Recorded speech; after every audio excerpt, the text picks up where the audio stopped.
Hello guys, welcome to Shreshtha's creation. আশা করি তোমরা সকলে ভালো আছো। আজকে আমি তোমাদের সাথে একটি জিরো অয়েল ডায়েট স্যান্ডউইচের রেসিপি শেয়ার করছি। স্যান্ডউইচটি রেডি করতে আমাদের লাগবে ব্রাউন ব্রেড, না হলে মাল্টিগ্রেন ব্রেড। হোয়াইট ব্রেড দিয়ে হবে না, যেহেতু এটি একটি ডায়েট স্যান্ডউইচ। নিয়েছি 4 পিস ব্রাউন ব্রেড, লাগছে পেঁয়াজ কুচি, লঙ্কা কুচি, ধনেপাতা কুচি, শসা কুচি আর বয়েলড সুইট কর্ন। তোমরা চাইলে এর মধ্যে আরও কিছু ভেজিস অ্যাড করতে পারো।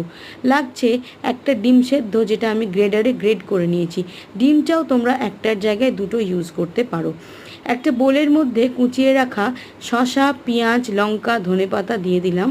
দিয়ে দিচ্ছি বয়েল করে রাখা সুইট কর্নটা। সুইট কর্নটা দিয়ে দেওয়ার পরে আমি এর মধ্যে দিয়ে দেব বয়েল করে গ্রেড করে রাখা সিদ্ধ ডিমটা।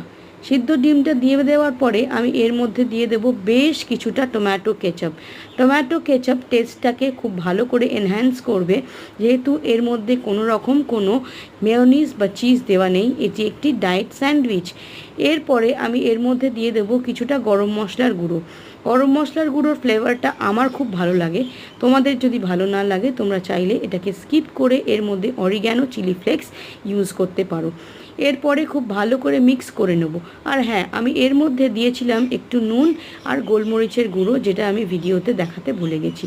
খুব ভালো করে মিক্স করে নেব। এরপর 3 কোনা করে ব্রেডটাকে কেটে নিয়ে এই স্টাফিংসটা খুব ভালো করে ব্রেডের মধ্যে দিয়ে দেবো।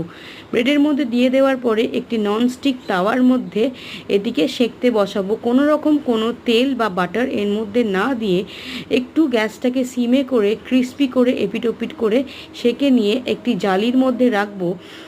যেহেতু এটা গরম আছে, এটা যাতে সগি না হয়ে যায়। দেখো, রেডি হয়ে গেল আমার জিরো অয়েল ডায়েট স্যান্ডউইচ। তোমরা বাড়িতে বানিয়ে দেখো। তোমাদের যদি এটি ভালো লাগে, আমার ভিডিওটি একটি লাইক, কমেন্ট, শেয়ার করে দিও। Thank you.